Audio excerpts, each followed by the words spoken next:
রাধে রাধে বন্ধুরা, আমাদের বাড়িতে আজকে মাংস এসেছে বাজার থেকে। খাসির মাংস এসেছে। খাসির মাংসটাকে এখন রান্না করব আমি।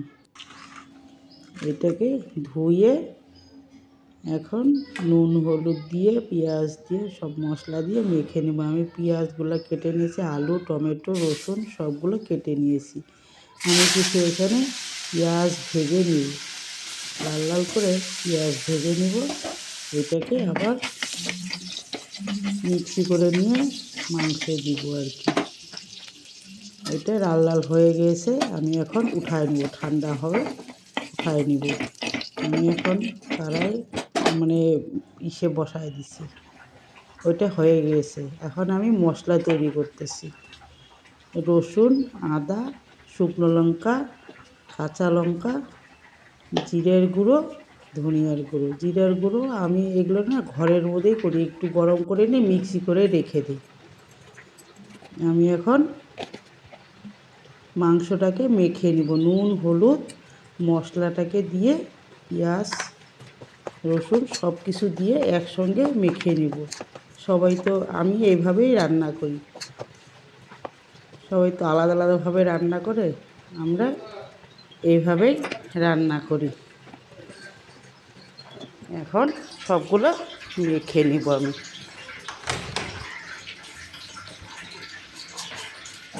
আমি এখন কড়াইয়ের মধ্যে তেল বসায় দিয়েছি। এখন ওই তেল হলে আরেকটু তেল দিয়ে দিব, আরেকটু তেল দিয়ে দিব। তেলের মধ্যে আমি জিরে দিয়েছি, জিরে তেজপাতা দিয়েছি। এখানটায় আমি এখন অল্প নুনও দিয়ে দিলাম, টমেটোগুলো দিয়ে দিয়েছি। টমেটোগুলো ভাজা ভাজা হয়ে যাওয়ার পর আমি মাখা মাংসটাকে ঢেলে দিব। এতে ভাজতে একটু টাইম লাগবে, এইভাবে রান্না করতেছি আমি। সবাই তো আলাদা আলাদাভাবে রান্না করে, আমরা এইভাবে রান্না করি। এভাবেও রান্না করে খেয়ে দেখবেন। এইভাবে রান্না করলেও খেতে দারুণ লাগে। আমি এখন ওতে লাল লাল হয়ে গিয়েছে, মাংসটাকে ফেলে দিলাম। এখন উল্টিয়ে পাল্টে নাড়ায় চাড়ায় নিব। নাড়ায় চাড়ায় নিয়ে আমি ঢাকা দিয়ে দিব, নাড়ায় চাড়ায় নিয়ে ঢাকা দিব। এটা বারবার ঢাকতে হবে, আমি কড়াইতেই রান্না করব। আমি এখন লাল মির্চের গুঁড়ো একটু দিয়ে দিলাম, লাল লাল হবে সেই জন্য লাল মির্চের গুঁড়ো একটু দিয়ে দিয়েছি। কয়েকটা আলুও দিয়ে দিয়েছি আমি, দিয়ে ঢাকা দিয়েছি। এইভাবে বারবার করে ঢাকায় দিব আর একটু নাড়ায় নাড়ায় দিব, জলটা ডাল নিচে লেগে যাবে তো, সেই জন্য বারবার আবার নাড়ায় চাড়ায় নিয়ে আবার ঢাকতে হবে। আমি প্রেশারে দিব না, এটা এভাবেই রান্না করব, কড়াইতেই রান্না করব।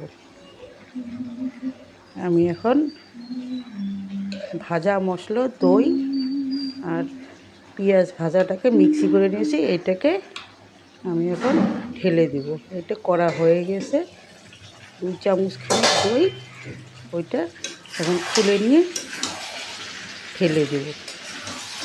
একটু নাড়ায় চাড়ায় নেব, নিয়ে তারপর ওই মশলাটাকে দিয়ে দিব।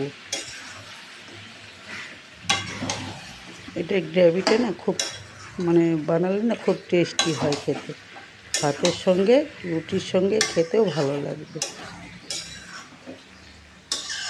পেঁয়াজ ভাজাটা পরের দিকে দিলে না খুব টেস্ট হয়। পুরো কষায় নিতে হবে, কষায় নেওয়ার পর তেল ছেড়ে আসলে তারপর ওই মশলাটাকে দিয়ে দইটাকে দিয়ে কিছুক্ষণ নাড়ায় চাড়ায় নিয়ে তারপর জল ঢেলে দিতে হবে।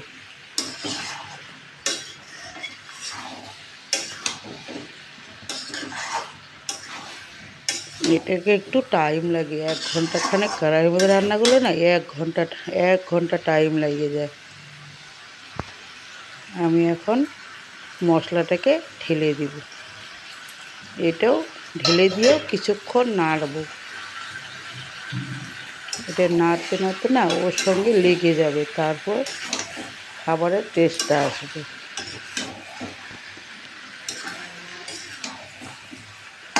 বন্ধুরা কমেন্ট করেছিলেন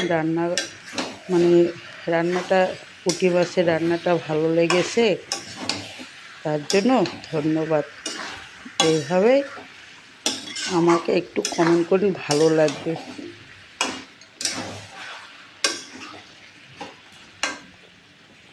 লাইক করে দিন, একটু সাবস্ক্রাইব করে দিন আমার রান্নাটা ভালো লাগলে। এইভাবে রান্না করে আপনারা খেয়ে দেখবেন। আমার হয়েই আসছে এখন। আমি এখন জল দিয়ে দিব। আমি অন্যদিকে প্যানের মধ্যে জল গরম করেছি, ওইটাকে ঢেলে দেব। আমি সেদ্ধ হয়েই আসছে অল্প, এখন গরম জল ঢেলে দেব, তো একটু ফুটে আসলেই হয়ে যাবে।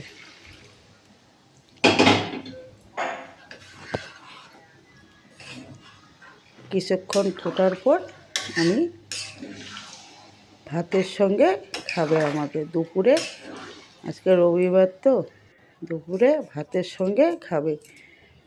আমি আর কিছু রান্না হয়নি আজকে, একটু চিনিও দিয়ে দিলাম। আমি নামানোর আগে একটু চিনি দিয়ে নামায় নিব। বাঙালি রান্নাতে একটু চিনি না দিলে ভালো লাগে না। আমরা ভাতের সঙ্গে এখন পরিবেশন করে দিয়েছি, শাক, মাংস